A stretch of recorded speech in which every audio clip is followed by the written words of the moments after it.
Olá, pessoal, tudo bem? Estamos aqui em mais um episódio do podcast Jonas Responde. Até as eleições, toda semana a gente tem um encontro marcado com o candidato a deputado federal, Jonas Donizete, para levar até você, eleitor, informações importantes que possam te ajudar na definição do seu voto. Nós sabemos o quanto é importante saber o que pensa cada candidato sobre temas importantes para o nosso país. E hoje nós vamos falar sobre educação. Vamos conversar com o Jonas sobre como foi o trabalho dele como prefeito nos 2 mandatos, no que diz respeito ao ensino, e saber também, se eleito, o que ele pretende fazer pela cidade de Campinas como deputado federal. Jonas, é um prazer te receber aqui novamente. Juliana, alegria é minha, um abraço também a todos que estão nos acompanhando. Eu acho que é um momento legal para as pessoas poderem ver o que a gente pensa, né? E hoje um assunto muito importante. Eu me lembro que toda vez que eu ia inaugurar uma escola, nós vamos falar sobre educação, eu falava assim, que quando a gente inaugura uma escola, a gente inaugura vida na vida das pessoas, né? E é interessante como a geração dos mais antigos valorizam muito a educação. Muitos deles porque talvez não tiveram oportunidade e desejam para os filhos aquilo que não puderam ter em suas vidas. Para a gente começar nosso bate-papo, queria que você explicasse um pouquinho o trabalho de um deputado federal em relação à educação, o que ele pode efetivamente fazer e o que você, se eleito como deputado federal, pretende fazer, pretende lutar pelo ensino aqui na região de Campinas. Bom, vamos lá então. Primeiro, Brasília. Nós temos o MEC. Muita gente ouve falar MEC. MEC é Ministério da Educação. É o Ministério da Educação e ele fica em Brasília e é responsável pela estrutura de ensino do Brasil todo. E no caso do deputado, é ele que lida com, primeiro, a votação do orçamento, o que vai ser destinado para a área de educação, e depois o próprio deputado ele tem direito de alocar algumas verbas. Então fala, olha, esse recurso aqui eu quero que vai para construir uma escola, eu quero que vai para reforçar a parte tecnológica de uma escola. Então tem essas duas questões. Primeiro, o orçamento da educação como um todo, que é votado pelos deputados, e depois a parte individual, que são chamadas emendas parlamentares. Por força da lei, a maior parte dos recursos das emendas impositivas, ele precisa ser necessariamente destinado à saúde.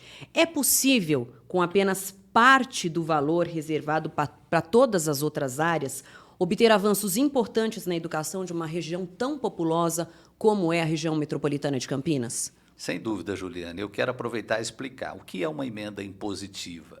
Porque está agora muita gente falando do orçamento secreto, que eu sou contra, porque fica uma coisa escondida, sem dizer para onde vai o dinheiro. A emenda impositiva, o próprio nome já diz, o governo tem obrigação de pagar. E dessas emendas, metade vai para a saúde, o que eu acho que é muito certo, porque a saúde é uma área, as pessoas estão vivendo mais, longevidade, precisa mesmo dessa atenção. Agora, tem uma outra parte que pode ser destinada livremente, e aí, no meu caso, eu já me comprometo nessa área de educação. Agora, quando a gente fala de educação, é um leque muito grande. Eu falo que a escola é uma comunidade, desde a servente que limpa a escola, passando pela merendeira, chegando, claro, na figura mais importante, que é a do professor, que precisa ter as condições adequadas para poder levar o ensino para os alunos. Nos seus 2 mandatos como prefeito, quais são as principais ações que a gente pode destacar na área da educação em Campinas? Juliana, eu fico muito feliz porque Campinas, no meu mandato, foi o maior salário do professor do Brasil, né? Somando salário e benefício. E também eu cheguei a pagar até 16º salário para os professores da rede municipal. Outras cidades teve o plano de educação que foi feito no meu mandato, que é um plano que a cidade toda faz, todo mundo participa, pai, aluno, não é só a prefeitura. E muitas cidades depois copiaram o nosso plano, então quer dizer que nós fizemos um plano bem feito, e queriam colocar a mesma remuneração do professor de Campinas. Isso, em alguns casos, foi possível, outros casos não, mas eu quero levar isso para Brasília. Essa valorização não ficar só na palavra, só no conceito, mas na prática, no olerite do professor. E eu criei também, Juliana, a progressão vertical e horizontal. Horizontal é o tempo que a pessoa está ali na sala de aula, isso tem que valer, porque é uma profissão que consome muito da pessoa, né? Está todos os dias ali lidando com a sala de aula. A outra vertical são os títulos que o professor ele vai se aprimorando. Então, por exemplo, se faz um mestrado, aumenta um pouquinho o salário. Fez um doutorado, aumenta mais um pouco o salário. Isso incentiva também o professor a estar sempre atualizado. No seu governo, Campinas superou a meta nacional estabelecida pelo IDEB para alunos do ensino fundamental, né? Isso foi um grande marco. A que você atribui isso? Bom, o IDEB, para as pessoas entenderem, é o Índice de Desenvolvimento da Educação Básica. Então, para ver se o aluno está aprendendo de verdade. Porque uma coisa é ir na escola, meu pai falava uma frase, tem gente que vai na escola, mas a escola não vai nele, né? Às vezes a pessoa vai, mas não está aprendendo. E, infelizmente, hoje em dia, a gente tem que observar muito isso. Então, eu fico feliz da gente ter aumentado, ultrapassado aí a meta do IDEB, né? Que é um referencial, e eu atribuo a essa comunidade escolar que eu falei. Para você ter uma ideia, nós criamos uma verba que chama Conta Escola, que nós reforçamos para poder a própria diretora. Quebrou uma lâmpada, quebrou uma torneira, já contrata ali um encanador, um eletricista do próprio bairro para fazer o conserto, para não ficar aquela coisa desdeixada, né? Então, desde o cuidado com o prédio, passando pela questão da valorização dos profissionais de educação.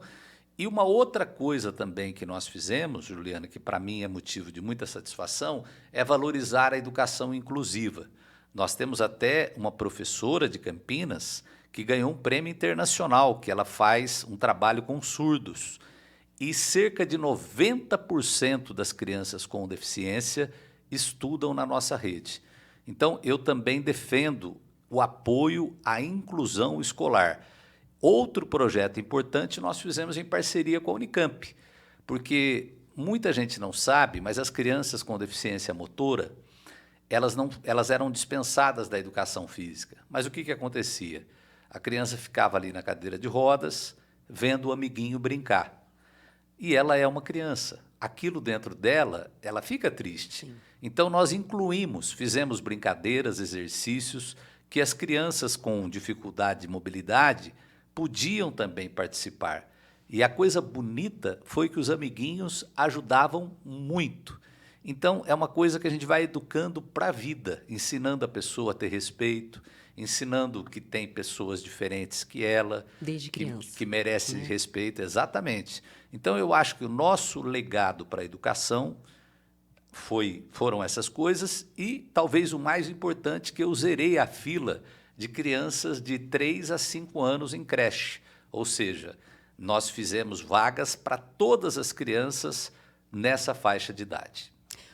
Uma outra coisa importante que eu acho que a gente pode destacar do seu governo é que a merenda escolar foi considerada a melhor de todo o estado de São Paulo, né, na rede municipal. Qual a importância de oferecer uma alimentação de qualidade, principalmente porque a gente sabe que muitas dessas crianças, a principal refeição delas é feita dentro da escola? Juliana, tem um videozinho na internet, na verdade é um áudio que ele viraliza, o amiguinho falando para o outro que faltou da aula, falando que tinha iscas de frango e que ele repetiu 3 vezes, né? Então, é uma realidade. Tem muita criança que, às vezes, aquela alimentação é a única que ela tem. E, no caso nosso aqui, eu municipalizei a merenda. Então, além da merenda da prefeitura, eu peguei toda a merenda do Estado. Cerca de 250 mil refeições por dia, de qualidade nutricional. Então, acompanhado por nutricionista, parte de carboidrato, de legumes, de verdura, de proteína, né? Proteína de boa qualidade. E as mães, elas reconhecidamente, aí também eu quero ressaltar o trabalho das merendeiras. Nós temos em Campinas cerca de 1.200 merendeiras que fazem ali com muito carinho a merenda das nossas crianças. E uma outra coisa também, eu percebi que muitos jovens que faziam o ensino técnico, eles tinham dificuldade, porque às vezes trabalhavam, ia sem jantar. Então nós levamos também a merenda escolar para algumas escolas do ensino médio, como é o caso da ETECAP, como é o caso do Bento Quirino, né? São escolas bem conhecidas. E eu acredito que isso daí, como deputado, eu posso incluir isso também nos 25% da educação. Eu vou tentar explicar para as pessoas. Hoje, o prefeito, ele aprimora a merenda, mas às vezes ele não pode abater aquilo como investimento na educação. E a merenda é um investimento na educação. Uma criança bem nutrida, bem alimentada, a cabecinha dela fica mais fértil para o aprendizado. Então, é coisa burocrática que a gente pode mexer e melhorar para o Brasil inteiro a questão da qualidade da merenda. Você estava falando que no seu governo conseguiu zerar a questão da fila, né, nas creches, crianças de 3 a 5 anos, e a gente sabe que essa é uma preocupação em todo o país. Como fazer com que Campinas, né, que é um exemplo, né, que as outras cidades, né, você como deputado federal, como fazer com que as outras cidades sigam esse exemplo e consigam também zerar a fila, como aconteceu em Campinas? Olha, Juliana, eu falo que eu sou municipalista, né? Principalmente depois que eu me tornei presidente dos prefeitos, o que eu percebi? Tem muito prefeito bem intencionado. Tem aqueles que erram, que fazem coisa errada, que merece ser punido, claro que tem, mas a maioria quer acertar. Agora, precisa ter as condições para isso. Nós temos cidades, às vezes, que a cidade não tem sequer uma estrutura de um departamento para projetar uma escola, para projetar uma creche, para um engenheiro para acompanhar a construção dessa creche. Então, eu acho que o governo federal tem por obrigação criar modelos de projetos e dar condições para as prefeituras para elas avançarem, principalmente nessa questão do ensino básico, do ensino infantil. Eu fiz um plano da primeira infância, e começou por Campinas e muitas cidades estão fazendo. Esse plano pensa na criança desde a barriga, desde quando a mãe está grávida, o acompanhamento pré-natal, quando a criança nasce, fazer os exames para detectar se tem algum problema, e depois também continuar com o acompanhamento educacional dessas crianças. Você veja na pandemia o atraso que a gente teve, porque a criança, a convivência para todos nós, adultos, pequenos, ela é importante, mas para os pequenos é mais ainda. Primeiro porque a criança tem uma energia muito grande, então ela tem que gastar aquela energia. Maneira de gastar é brincando com os amiguinhos, né? Segundo, que ao se relacionar com as crianças da mesma idade, né, ela vai desenvolvendo as suas habilidades cognitivas. Então, é muito importante. Creche, eu falo isso, é forte, creche não é só um depósito de criança. A creche é um lugar para a criança também desenvolver a cabecinha dela e já entrar na alfabetização com as suas habilidades mais desenvolvidas. Como deputado federal, eu quero dar esse apoio, desde o grande município até o pequeno, para poder atender essa deficiência que nós temos hoje das creches no Brasil. A gente sabe da importância da internet hoje, inclusive na educação, e percebemos isso mais ainda durante a pandemia, né, na qual as crianças, os jovens, enfim, estavam todos tendo aula online. E a gente sabe da preocupação na sua gestão com a conectividade, né, nas escolas municipais. Queria que você falasse um pouquinho sobre isso, né, o que foi feito na sua gestão para melhorar essa conexão, essa conectividade, a melhora da internet nas escolas municipais. Juliana, por muito tempo eu falei para as pessoas, não adianta comprar computador, né? Computador hoje é até bem fácil, né? Porque foi se popularizando. Mas e para linkar na internet, né? Esse é o segredo. É você fazer com que todos os computadores das escolas estejam com uma velocidade boa, né? Que é os anúncios que a gente vê das operadoras de de telefonia, de internet, eles anunciam 100 megas, 200 megas. Então, para poder ter o acesso à rede de computadores, à internet, né? Em Campinas, nós cabeamos todas as escolas com fibra ótica. Essa mesma fibra ótica que as operadoras anunciam na televisão com tanta ênfase, nós fizemos em Campinas 300 quilômetros de fibra ótica interligando todas as escolas. Computador para os professores e lousa inteligente.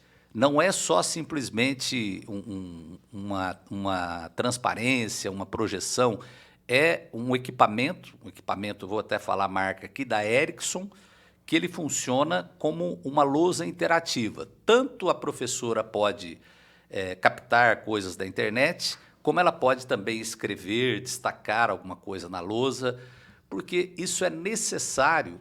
Existe um estudo que mostra que as crianças hoje, você tem um prazo, uma janela de 30 segundos a 30 segundos para manter a atenção, por causa dessa coisa da internet, que elas são acostumadas com essa rapidez. Então, é um desafio para as professoras segurar a atenção do aluno. E aí, a tecnologia, a internet ajuda muito. Então, eu acho que nós precisamos trazer esse conceito para dentro da sala de aula, para as nossas crianças poderem ter essa atualização com o ensino tecnológico. Nosso bate-papo hoje está chegando ao fim. Semana que vem a gente está de volta em mais um podcast Jonas Responde. Mas antes da gente finalizar, você quer deixar alguma mensagem para o seu eleitor? Olha, eu quero deixar a seguinte mensagem, Juliana. Muita gente fala de educação, mas eu acho que tem que ver o que a pessoa já fez pela educação, né? Eu tenho um histórico de acreditar mesmo que a educação transforma a vida das pessoas. E isso aconteceu com a minha vida, né? Eu sou filho de um homem que trabalhava na roça, não teve assim tanto estudo, mas eles me deram a oportunidade de poder ter o conhecimento. E é aquela coisa, o conhecimento ninguém tira de você. Então eu quero também poder, aquilo que eu já fiz, quando fui deputado, apresentei projetos na área de educação muito importantes. Quando prefeito, eu também fiz questão de elevar o nível da educação. Quero, retomando agora como deputado federal, poder continuar esse trabalho para que o Brasil, como um todo, tenha uma boa educação, porque com isso a gente vai ter um país mais equilibrado, mais justo. Com certeza. Jonas, obrigada e a gente se vê semana que vem. Eu é que agradeço. Esperamos vocês.